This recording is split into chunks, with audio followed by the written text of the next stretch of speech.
दोस्तों, मैंने हमेशा अपने स्टूडेंट्स को ये बताया है कि फ्यूचर एंड ऑप्शंस का जो मेजर यूज होता है वो हेजिंग के लिए होता है। अब हेजिंग क्या चीज होती है? हेजिंग का मतलब है अनलिमिटेड लॉसेस को कंट्रोल करना और अपने प्रॉफिट्स को सिक्योर करना। अब हेजिंग वर्ड्स तो सबको आता है, लेकिन ये कैसे करनी है और प्रैक्टिकली ये कैसे अप्लाई होती है मार्केट में, वो आपको मैं इस वीडियो में बताऊंगा। इस वीडियो को हमने 2 पार्ट्स में शूट किया है, तो आप शुरू से लेकर एंड तक इस वीडियो के दोनों पार्ट्स देखें ताकि आपको हेजिंग का कंसेप्ट बहुत अच्छे से क्लियर हो जाए। अब हेजिंग किन तरीकों से होती है? सबसे पहली जो हेजिंग होती है वो होती है स्टॉक विद स्टॉक फ्यूचर। अगर आपके पास इंडिविजुअल स्टॉक है तो उसको फ्यूचर्स के साथ कैसे हेजिंग करेंगे। दूसरी तरह की हेजिंग होती है portfolio hedging, stock with portfolios. Portfolios में बहुत सारे स्टॉक्स हैं, उनको आप कैसे इंडेक्स के साथ हेजिंग करोगे यूजिंग द बीटा कांसेप्ट। और तीसरी तरह की हेजिंग होती है ऑप्शंस के साथ हेजिंग। तो ऑप्शंस की हेजिंग तो एक जनरल ऑप्शन ट्रेडिंग ही होती है, बट जो पहली 2 हेजिंग बताई है मैंने वो सबसे इंपॉर्टेंट होती है सीखने के लिए। तो सबसे पहले आते हैं stock with stock futures. Stock with stock futures कैसे होती है? इसमें हम कुछ असम्पशन लेते हैं कि आपके पास एक पर्टिकुलर स्टॉक है जो कि लॉट के बराबर की क्वांटिटी आपके पास डिलीवरी पड़ी है। जैसे रिलायंस अगर हम देखें तो रिलायंस का जो लॉट साइज है, आप एनएससी से जाके चेक कर सकते हो, लॉट साइज है 500 शेयर्स का। अब आपके पास 500 शेयर्स की अगर डिलीवरी पड़ी है अकाउंट में, तो आप ये वाली हेजिंग यूज कर सकते हो। अब यहां पे हम क्या मान के चलते हैं कि आपके पास 500 शेयर्स रिलायंस के पड़े हैं और आप फ्यूचर्स के साथ उसकी हेजिंग कर रहे हैं। तो मैंने इसको पूरी तरह से एक एक्सेल शीट में बनाया है, आपको मैं वो एक्सेल शीट दिखाता हूं। तो buy stocks in cash market, अप्रैल में मान लो आपने अप्रैल में रिलायंस के शेयर्स बाय करे थे, 500 शेयर बाय करे थे 1320 रुपए में, तो 6,60,000 रुपए की आपकी टोटल इन्वेस्टमेंट हुई थी और आप बाय करके आपने छोड़ दिया था। अब मई में, today in May, rate of Reliance went up to 1470, 1470 रुपए आ गया स्पॉट मार्केट में। तो आपको प्रॉफिट कितना हो गया? 150 पर शेयर, मतलब 150 शेयर्स का। यहां देखिए, 150 रुपीज पर शेयर का आपको प्रॉफिट हो रहा है। Total profit is 75,000 rupees. 75,000 rupees का आपको प्रॉफिट हो रहा है। अब आप देखते हो कि ये प्रॉफिट मुझे सिक्योर करना है, ये प्रॉफिट मेरे हाथ से नहीं जाना चाहिए। आने वाले दिनों में मान लो रिजल्ट आने वाला है रिलायंस का, बट वो डिविडेंड भी देता है, तो आप अपने स्पॉट वाली, जो आप अपनी डिलीवरी वाली क्वांटिटी है, वो नहीं बेचना चाहते और आप देखते हो कि अगर थोड़ा बहुत नीचे आए तो मुझे प्रॉफिट हो और ऊपर भी जाए तो मुझे लॉस ना हो। तो हम यहाँ पे क्या करते हैं, हम यहां पे देखते हैं कि उसका फ्यूचर्स में रेट क्या चल रहा है। अगर आप फ्यूचर्स में देखोगे तो आज का रेट, अगर rate of Reliance futures may future देखें तो 1475 के आसपास चल रहा था। जनरली फ्यूचर का रेट थोड़ा सा ऊपर आता है, तो 1470-75 के आसपास चल रहा है फ्यूचर रेट, और एक लॉट 500 शेयर का है और मेरे पास स्पॉट में 500 शेयर ही पड़े हैं। हमें करना क्या है? अगर हमारे लॉन्ग है, लॉन्ग का मतलब हमारे बाय है शेयर स्पॉट मार्केट में, तो हमें शॉर्ट कर देना है एक लॉट फ्यूचर मार्केट में। We are transferring our risk to the future market to mitigate our risk. Actual में फ्यूचर मार्केट का काम ही यही था कि अगर आपके पास स्पॉट में डिलीवरी पड़ी है तो आप वो रिस्क ट्रांसफर कर सकते हो फ्यूचर मार्केट में। तो वहां पे हमने एक लॉट फ्यूचर मार्केट का 1475 में सेल कर दिया।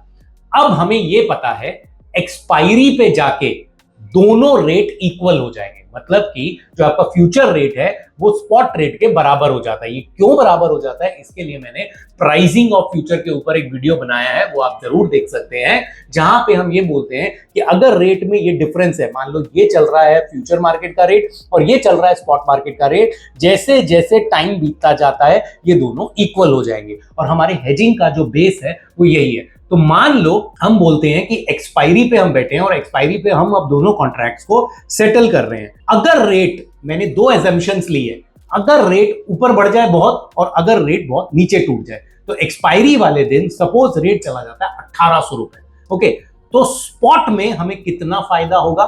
स्पॉट में हमें फायदा होगा, हमने 1320 रुपए में बाय करा था, कब? अप्रैल में बाय करा था, अभी 1800 रुपए हो गया है, तो 1800 minus 1320 multiply by 500, okay, 500 share है हमारे पास, तो टोटल फायदा हुआ हमें 2,40,000 रुपए का। लेकिन फ्यूचर मार्केट में हमने सेल किया था 1475 पे और अभी हमें बाय करना पड़ेगा 1800 पे, क्योंकि फ्यूचर मार्केट में भी हमें सेटल करना पड़ेगा वो कॉन्ट्रैक्ट।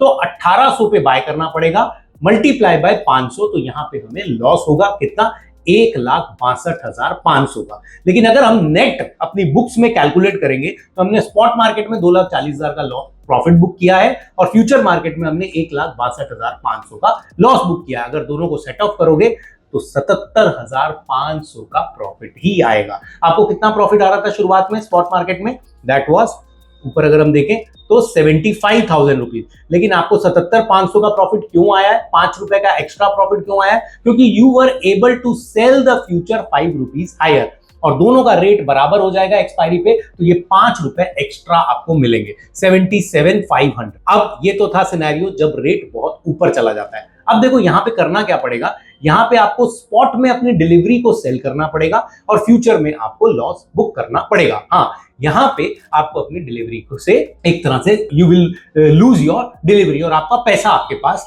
फ्री हो जाएगा। वापस जब रिलायंस नीचे आए तो आप वापस ले सकते हो या किसी और स्टॉक में आप पैसा लगा सकते हो। तो in case the stock goes up, आपकी अजम्पशन से उल्टा चला जाता है, आप सोच रहे थे नीचे जाएगा बट ऊपर चला जाता है, लेकिन फिर भी आप प्रॉफिट में ही निकलते हो क्योंकि आपका स्पॉट मार्केट में प्रॉफिट होता है और फ्यूचर मार्केट में लॉस होता है।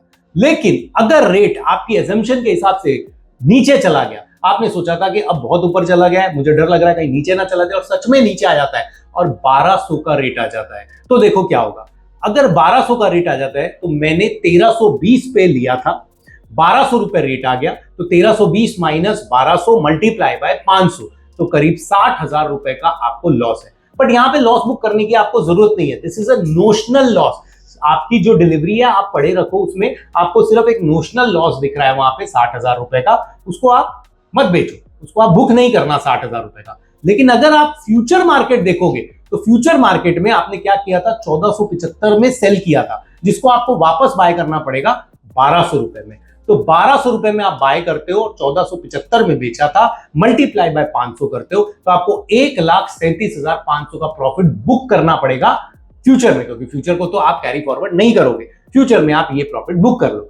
नेट आप अपनी बुक में चेक करोगे तो 77,500 आपका प्रॉफिट ही आएगा। अगर आप डिलीवरी बेच भी देते हो तो भी नेट में 77,500 आएगा, लेकिन अगर डिलीवरी रखे रखते हो तो फ्यूचर मार्केट में आपने 1,37,500 का प्रॉफिट बुक कर लिया। अब सपोज करो रिलायंस अगर वापस ऊपर चला जाए तो फिर से वापस यही काम कर दो, जब तक ये आपका चलता रहे तब तक करते रहो। जिस दिन रिलायंस भाग गया मार्केट में बहुत ज्यादा, 1800 हो गया, 1900 हो गया, get rid of your delivery, अपना पैसा फ्री करो, किसी और स्टॉक में देखेंगे हम जो बहुत नीचे मिल रहा है, उसमें हम फ्यूचर वाला काम करेंगे। तो इस तरीके से आप फ्यूचर की हेजिंग करते हो, मतलब स्पॉट में अगर आपने शेयर्स ले रखे हैं तो स्पॉट की हेजिंग फ्यूचर्स के साथ ऐसे करते हैं।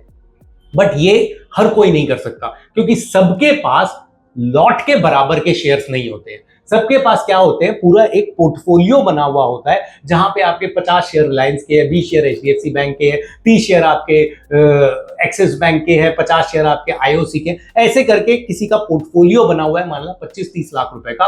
उस पोर्टफोलियो को कैसे हेजिंग करेंगे ये मैं आपको वीडियो के सेकंड पार्ट में बताऊंगा।